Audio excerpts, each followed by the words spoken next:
ওরা গিয়ে দলীয় নেতৃত্ব সকলের সঙ্গে আলাপ আলোচনা করে আমাকে বলেছিলেন মনোনয়ন দাখিল করতে। আমি মনোনয়নপত্র জমা দিলাম। বিজেপি ঐক্যবদ্ধ ছিল, আছে, থাকবে। আর যদি কোথাও কোনো বিচ্যুতি হয় মানুষ সেটা ঠিক করে দেবে, কারণ এই নির্বাচনটা এই মুহূর্তে কোনো রাজনৈতিক দলের হাতে নেই।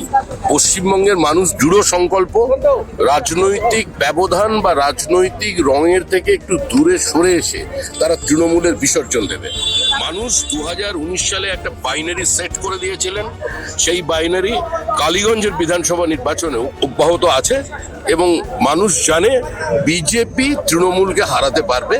তো এই নির্বাচনটা পশ্চিমবঙ্গের মানুষের নির্বাচন। অপেক্ষা করুন। যারা বলছেন বিজেপির বুথে সংগঠন নেই, যারা বলছেন নতুন পুরনো দ্বন্দ্ব, এসব কোনো কিছু কাজে আসবে না।